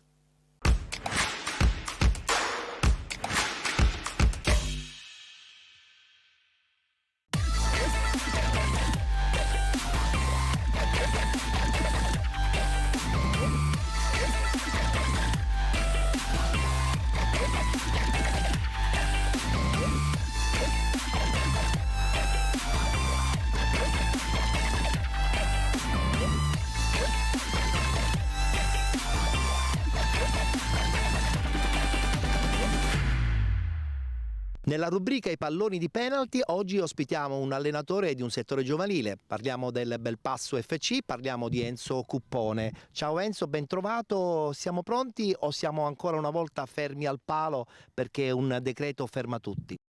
Ciao Ettore, sì, in realtà siamo fermi al palo perché un decreto ferma tutto. È chiaro che questa pandemia non è così semplice da gestire, stiamo cercando di andare avanti, di fare degli allenamenti particolari senza contatto fisico e chiaramente è un problema, però si va avanti, comunque li teniamo, i ragazzi li cerchiamo di fare divertire, alla fine si devono divertire, questa è la cosa importante per noi. I settori giovanili sono poi alla fine quelli che stanno soffrendo più di tutti il decreto. I ragazzini quanto stanno veramente soffrendo?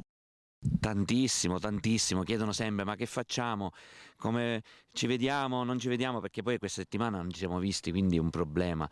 E per loro è fondamentale uscire di casa perché chiaramente le relazioni, la voglia di sfogarsi, perché stare sempre a scuola non è che è bene. Tra l'altro alcuni fanno lezione a casa, la DAD, anzi i più grandi sicuramente, quindi stanno a casa tutto il tempo e non è così semplice. Trovano questa valvola di sfogo e la utilizzano almeno i pomeriggi quando gli facciamo fare qualche cosa con gli allenamenti. Ma quando si ritornerà in campo, tu pensi che i ragazzi cambieranno, avranno un rapporto con lo sport diverso? Bella domanda questa. In realtà penso di sì. In realtà penso di sì perché questa pandemia ci sta cambiando tutti, ci sta forse facendo diventare anche più uniti, ci sta facendo capire che l'allenamento è importante a prescindere dalla partita, ad esempio per i ragazzi, che per loro era la partita la cosa importante, ma riusciamo a fare un allenamento anche senza partita, con sfide, li coinvolgiamo in sfide, li coinvolgiamo in attività per cui loro penso si divertono. Sì, è vero che c'è stato un calo di presenze, parecchi genitori preferiscono tenersi i ragazzi, i bambini a casa, però con quelli che abbiamo proviamo ad andare avanti. Beh, questo diventa anche una forza in più per voi che fate gli allenatori, no? E in questo caso Enzo Cuppone, quanto sta soffrendo il fatto di non poter vivere a 360 gradi questa sua esperienza con i bambini? Ma guarda, io ti dico una cosa invece. Io ho sofferto all'inizio perché in realtà non è semplice inventarsi un allenamento in modalità particolare. Dopodiché ho cominciato a ragionare su come inventarmi qualcosa, come cambiare. Devo dire che anche il professor Prezzavento e Enrico Cangemi mi hanno aiutato, devo dire. Però, scusate, ho messo in atto la creatività e ho cominciato a sperimentare delle attività che possono servire comunque a crescere. Quindi non mi ha dato sofferenza, mi ha dato più forza, più consapevolezza. La consapevolezza di allenare i bambini sicuramente è stata una tua scelta, ma il fatto che possa per te diventare dopo questo percorso un motivo di cambiamento, cioè magari che so, fare agonistica con qualche società di prima, di promozione, di eccellenza? Altra bella domanda. Io finora non ho tanto ragionato su cosa mi piace di più, giovanile, scuola calcio o prima squadra. Ho provato chiaramente più scuola calcio, settore giovanile, perché ho il patentino UEFA C che mi abilita a questo, però l'anno scorso ho avuto la possibilità di allenare una terza categoria e ti devo dire che non è che mi sia dispiaciuto tanto. Il gruppo era bello, ma probabilmente il feeling che si è creato mi è piaciuto. Prima o poi si vedrà, ancora non è che sono vecchio. È giusto, è giusto. Hai un pallone nelle mani e il pallone simboleggia il gol. Qual è il penalty più bello che avresti voluto sin qui segnare? Mi metti alla prova con queste domande. Ma sai, probabilmente è quello che ancora non ho fatto, nel senso che io penso sempre avanti, non mi piace fermarmi a qualcosa, il passato ho fatto questo, e io non ho avuto neanche una grande carriera da calciatore, forse calcio a 5 magari sì, ma calciatore no, quindi non ho un passato che mi possa dire, in cui posso dire ho fatto questa cosa, infatti il rigore più bello sarà quello che segnerò in futuro, secondo me. Adesso, per chiudere, la domanda che forse non ti aspetti, vorresti veramente che qualcosa cambiasse nel calcio moderno? Se parliamo di calcio giovanile, mi piacerebbe che cominciassero a pensare più alla crescita dei ragazzi, non ai risultati.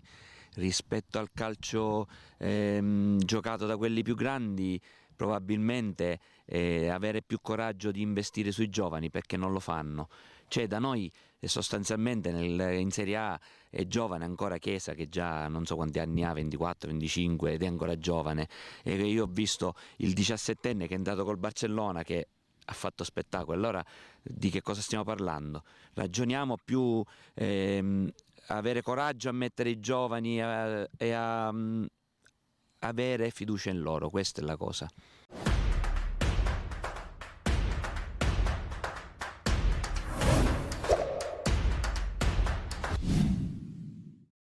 Parliamo adesso del campionato di promozione, parliamo del Girone C, parliamo del Città di Taormina, che non nasconde la sua voglia matta di ritornare già dalla prossima stagione nel campionato di eccellenza.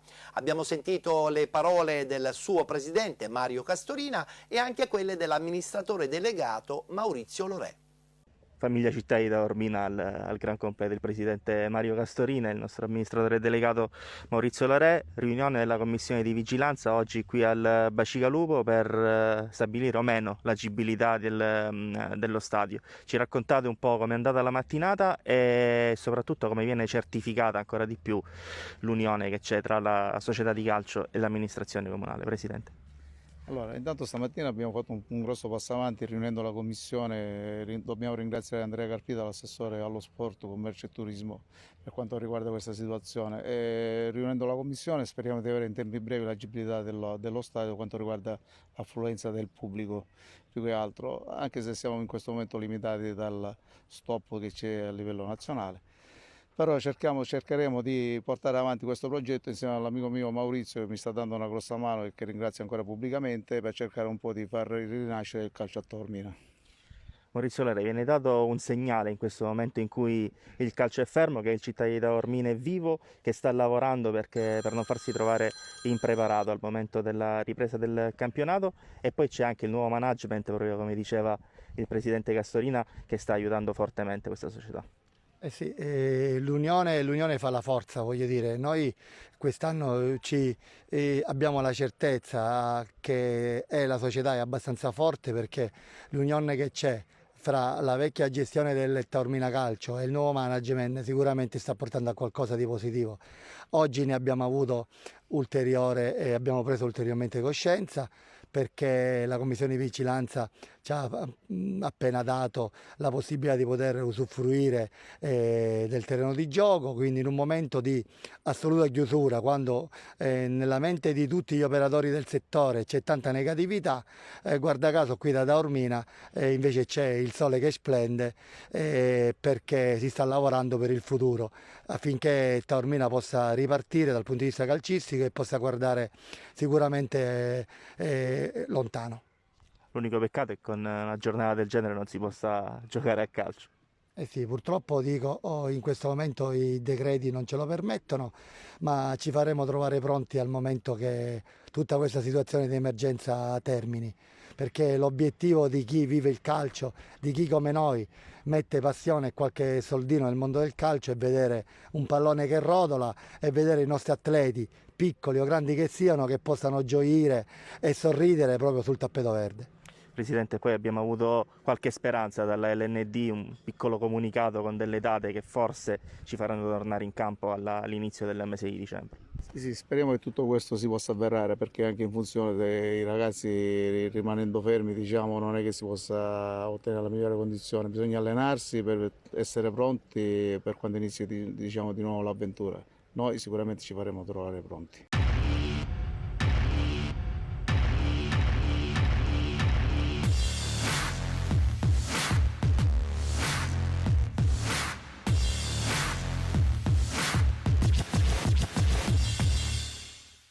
Sentiamo anche le parole del suo difensore cardine, ovvero Cristiano Parisi. Quanto ci manca il campo la domenica? Tanto, manca tantissimo. Purtroppo è successo quello che temevamo, cioè lo stop di un mese del campionato, che speriamo sia soltanto un mese. Noi ovviamente non siamo professionisti, ma come se lo fossimo, è uno sport che comunque ci permette di andare avanti, quindi speriamo sia soltanto di un mese questo stop. Diciamo dilettanti fino a un certo punto, perché comunque 4 allenamenti a settimana, ci sono tanti ragazzi che giocano in promozione, ma anche nelle categorie più basse che ci vivono col calcio dilettantistico. Sì, infatti, esatto, 4 allenamenti settimanali sono un grosso impegno, togliamo tempo alle famiglie, insomma alle nostre cose abituali, e c'è tanta gente che appunto va avanti con questo sport, quindi speriamo sia soltanto di un mese. Allenamenti che in qualche modo sono ripresi, abbiamo visto delle storie Instagram di corse in spiaggia, di corse con i cani, vi state tenendo comunque in forma. Sì, ci stiamo attrezzando per come possiamo, il mister ci ha mandato un programma che tutti quanti stiamo seguendo per non farci trovare comunque impreparati alla ripresa del campionato. Ripresa del campionato che stamattina ci è stata data una speranza da una circolare della Lega Nazionale Dilettanti, una ripresa degli allenamenti forse il 25 novembre e una ripresa del campionato che potrebbe essere tra il 6 e il 9 dicembre. Questo vi fa guardare, no, con un minimo di ottimismo a quello che è il mese prossimo. Sì, comunque ci mette un po' di sorriso questa notizia, ripeto, ma sono notizie che comunque vanno e vengono giornalmente, un giorno buona, un altro giorno meno buona. Speriamo che comunque da qui ad allora non accada altro, anzi che le cose migliorino in modo che da poter riprendere nel migliore dei modi. Ti chiedo una cosa anche sul campionato, abbiamo fatto questo primo mini ciclo con 4 partite da noi giocate, abbiamo già affrontato il turno di riposo. Mi dici in generale che campionato hai visto, cosa manca, se manca qualcosa a questa squadra per vincerlo il torneo? No, io credo che non manchi nulla alla squadra, se non mantenere sempre la concentrazione in ogni partita, perché è un campionato che comunque nasconde insidie, l'abbiamo visto nell'ultima uscita fuori casa, affronti una squadra in un campo che magari non è quello abituale nostro, e quindi se non mantieni la concentrazione alta puoi incappare in risultati poco felici. Infatti eravamo andati sotto di 2 gol, siamo stati bravi comunque a cambiare marcia nel secondo tempo, a rimetterla in piedi. Purtroppo non l'abbiamo chiusa e poi c'è stato l'episodio del rigore all'ultimo che ci ha un po' tolto, diciamo, quel sorriso, insomma, della grossa fatica che avevamo fatto per rimetterla in piedi.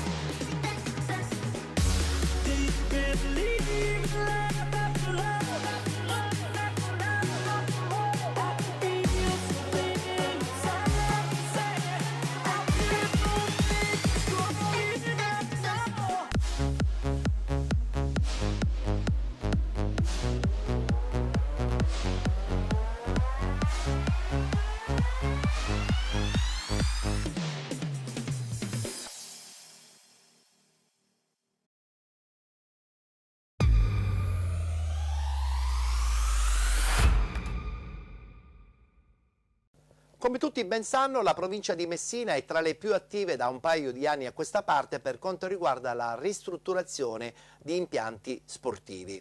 Finalmente è arrivata la conferma, anche a Santo Stefano di Camastra inizieranno prestissimo i lavori per la ristrutturazione del loro campo sportivo.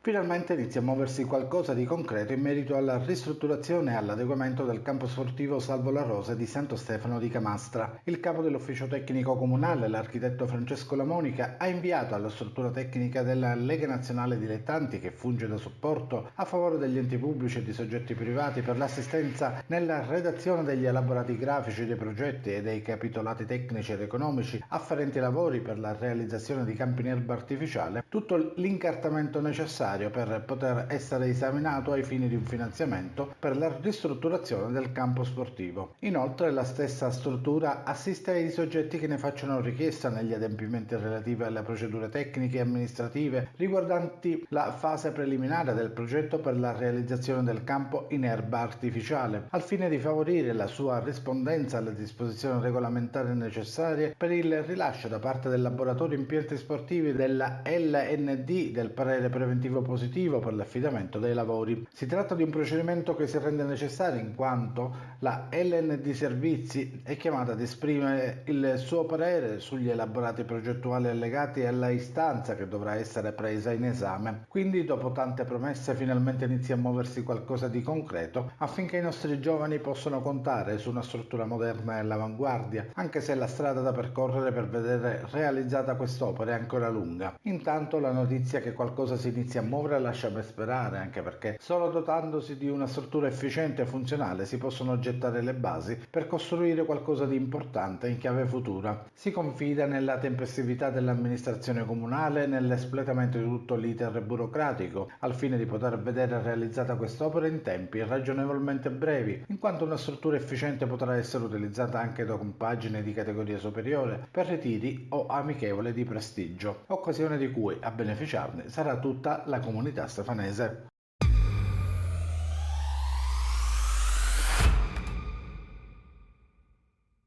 La scorsa settimana all'interno della nostra trasmissione è stata presentata la 38esima edizione della manifestazione Sport Movies and TV 2020, ovvero il campionato mondiale del cinema, della televisione, della cultura e della comunicazione sportiva. È stato ospite il presidente che organizza questa manifestazione, il professor Franco Ascani, presidente della Federation International Cinema, Television e Sportive.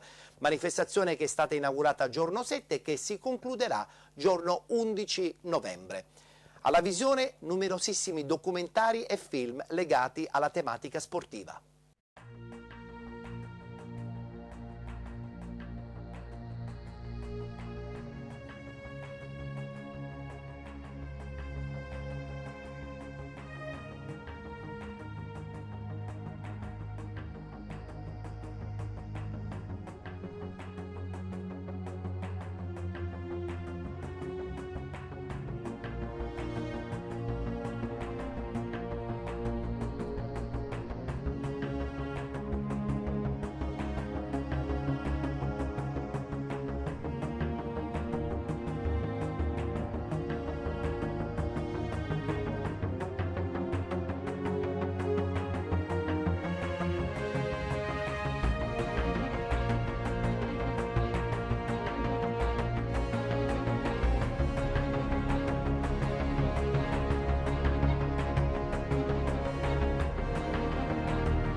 All'interno di questa rassegna documentaristica e cinematografica, noi di Penalty abbiamo selezionato 5 trailer tra i più interessanti.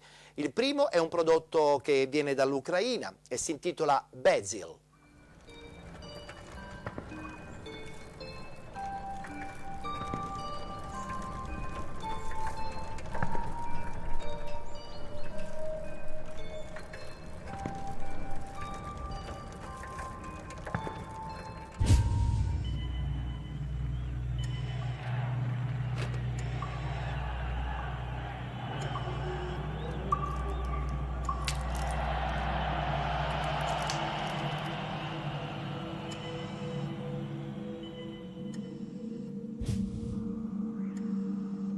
Я завжди вважав, що футбол – це своєрідний театр.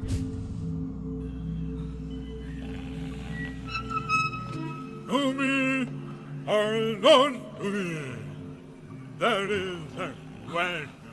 To me or not to me, that is the question. Олег Петрович – это легенда. Это нечто было, это... Удивительно, что он вообще пришел в футбол.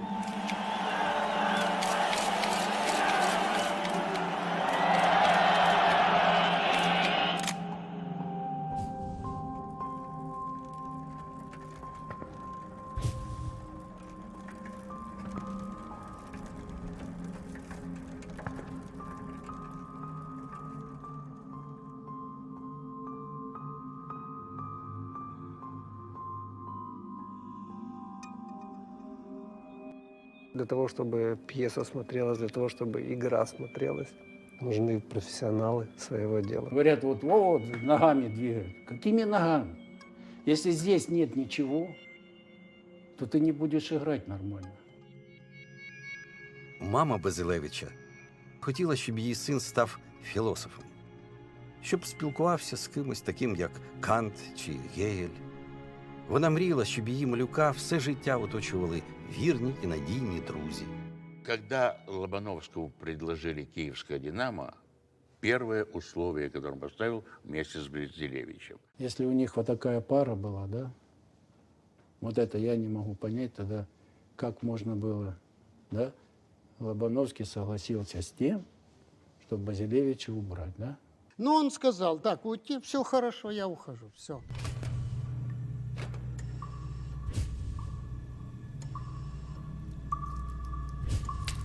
Я намагався відволіктись, годинами стояв біля мольберта, писав, ліпив, малював. Он хорошо рисовал, Олег, и нарисовал какой-то этюд.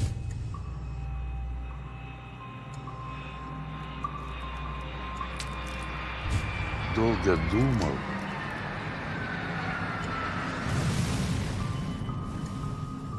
А потом сказал фразу: «И что меня потянуло в этот футбол?»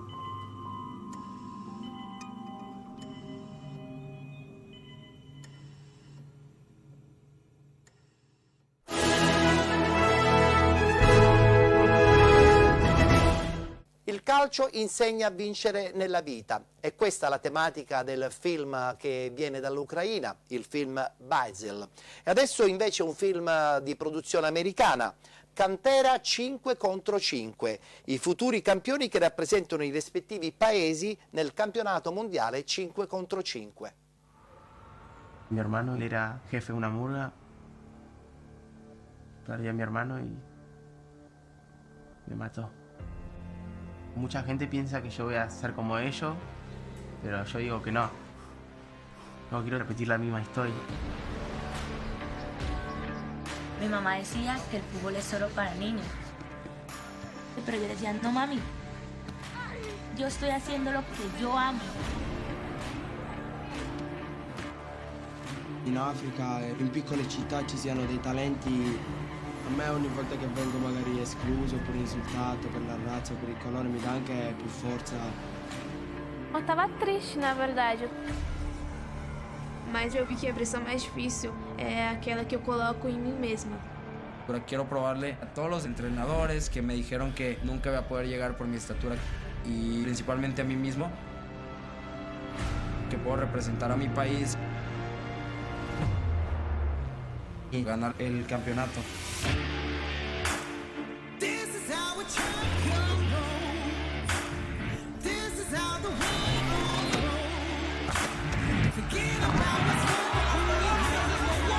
ganabas, te vas a España.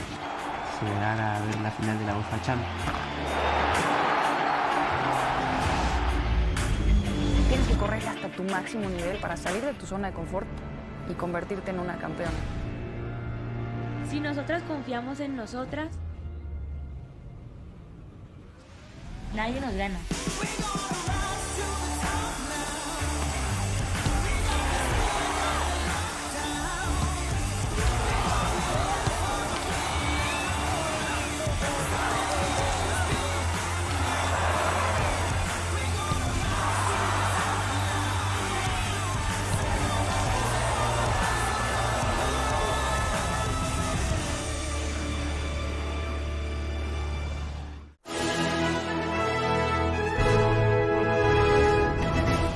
Il prossimo trailer è di produzione cinese. Fate molto attenzione perché da un paio di anni a questa parte, come tutti ben sanno, il calcio femminile in Cina è in grande evoluzione. 我叫王安莎，在西安体育学院足球学院当足球老师。小学2年级被足球老师选到足球队了，我一场球能进10几个，观众呀、老师呀，还有队友啊，都会觉得哇，就像偶像一样，就会被崇拜的那种感觉。到最后走到职业队，其实我一直给自己的目标就是要进到国家队。脚踝啊，还有膝关节啊，各个地儿也都受过伤，最严重的就是腰伤，就没有办法参加任何的比赛，最后就退役了。足球这条路我从来就没有放弃过。花式足球没有像竞技足球对抗性那么激烈，而且它对技术的这个要求也很高，要解锁一个动作就要练习好几个小时，甚至几个月，就好像又回到了10几岁在专业队训练的那种感觉。我热爱我的爱好，我也热爱我的事业，我可以放弃任何，但是唯独足球我不能放弃。以前如此，现在亦如此，将来更如此。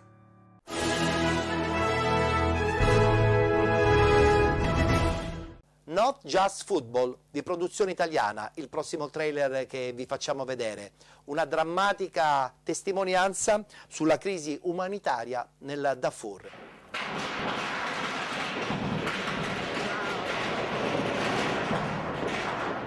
Shit. This is here. Yeah. Rolling. My name is Gabriel Storing, and I live in Redondo Beach, California, which is just southwest of Los Angeles. I'm 39 years old, almost 40 in June, getting old. How did I end up being here in Chad?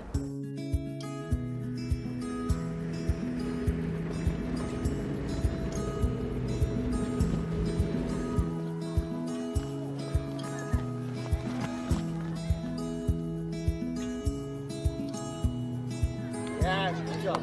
Well done. Good. That's all United. That's all United.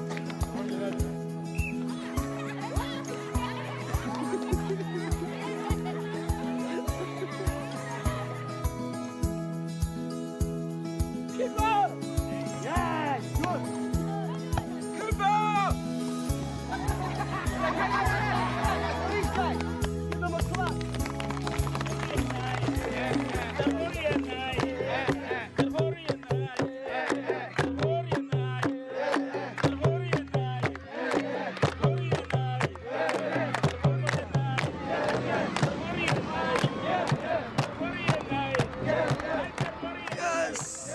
United.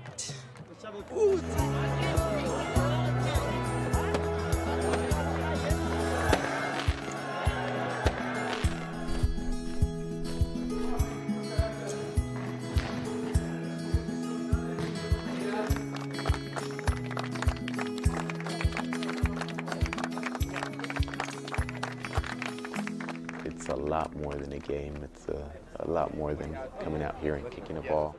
You know, it's not a promise anymore. It's not working on it. It's being here with them. And it's huge. You know, they're getting star treatment. They're not refugees. They're players. People, you know, want to take pictures with them. They want to know them. It's just such a cool thing. but then I get the images of the camps where they live, and that reality is going to hit them, and how are they going to deal with it? Well, we'll go and see them. I mean, this is not over.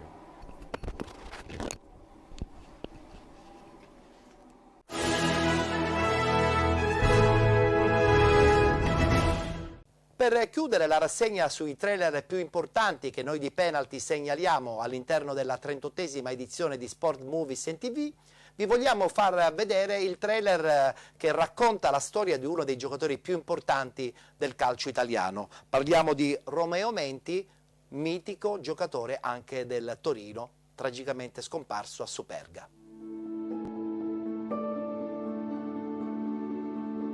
La nostra storia potrebbe cominciare da qui, dalla collina di Superga, dove il 4 maggio 1949 l'aereo che portava il Grande Torino dalla trasferta a Lisbona si schiantò contro il retro della Basilica. Non ci furono sopravvissuti e tra le vittime c'era anche il protagonista della nostra storia, Romeo Menti. Ma quella che noi vogliamo raccontare è soprattutto una storia d'amore. E allora la cominceremo a Firenze. Romeo Menti è un grande calciatore che gioca col Torino, ma prima di andare a Torino gioca con la Fiorentina. Viene ceduto dalla Fiorentina al Torino, ma lui, pur giocando col Torino, porta sempre sulla sua giacca il distintivo della Fiorentina. Il giocatore che nel 1941-1942 passa al Torino ha Firenze nel cuore. L'ha vissuta profondamente, si è legato alla città. Quanti ce ne sono che sono rimasti qua a Firenze? Uno, il mio babbo. Menti è un altro. Romeo Menti per il Grande Torino ha rappresentato il giocatore che ha segnato l'ultimo gol su rigore nella partita disputata tra il Torino e il Benfica all'Estadio Nacional de Jamor il 3 di maggio del 1949. Ecco, io avevo 14 anni, Superga fu la prima tragedia che entrò nella mia vita. Avevo visto la guerra, i partigiani contro i nazisti, i mitragliamenti, i morti, non le esecuzioni, i bombardamenti, ma quella fu la vera tragedia della mia vita. Nella tragedia di Superga l'Italia perde la squadra degli Invincibili, che ha fatto sognare il paese nei difficili anni del dopoguerra, componendo quasi interamente la nazionale azzurra. E tocca proprio all'ex commissario tecnico Vittorio Pozzo il drammatico compito di riconoscere i corpi dei suoi ragazzi, a partire proprio da quello di Romeo Menti. Il suo riconoscimento dopo la tragedia di Superga fu il più facile in assoluto. Diciamo, fra tutte le cose che ho di lui, la cosa che mi manca è conoscere la sua voce.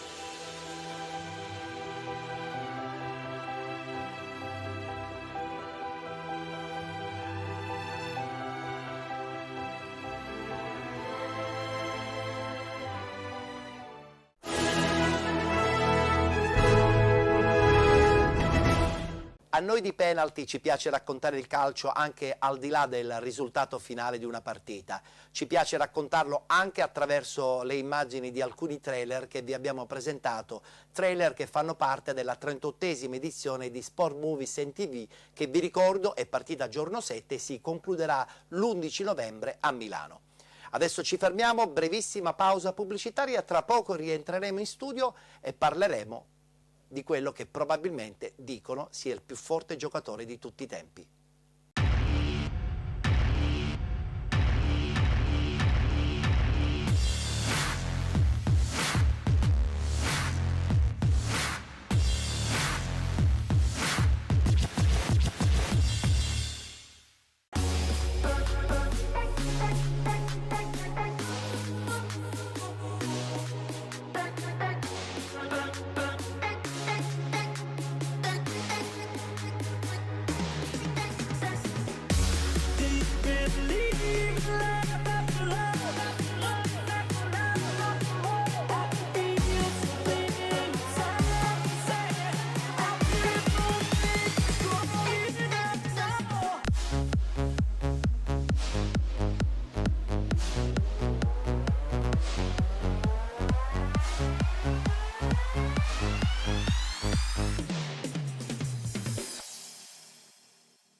chiudere questa puntata di penalty, prima della pubblicità vi avevo lasciato con un dubbio. Vi avrei fatto vedere la clip riguardante il giocatore più forte di tutti i tempi. È chiaro che alcuni hanno vissuto la generazione di Pelé, alcuni hanno amato la generazione di Maradona, altri stanno vivendo la generazione dei Messi, dei Ronaldo. Ma chi è effettivamente il più grande giocatore di tutti i tempi? Io credo che in questo momento il dubbio assale un po' tutti, ma nel dubbio vi voglio regalare invece le immagini di quello che dicono in molti sia veramente stato il più grande giocatore di tutti i tempi. Parliamo di Pelé, che proprio quest'anno festeggia 80 anni.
indimenticabili immagini di Pelé, che proprio quest'anno festeggia i suoi 80 anni. È lui il più grande giocatore di tutti i tempi? A voi sportivi siciliani di penalty l'ardua sentenza. Abbiamo concluso la puntata odierna di Penalty si ferma qui, vi diamo appuntamento alla prossima settimana puntuali, come al solito, martedì a partire dalle ore 21. Arrivederci a tutti.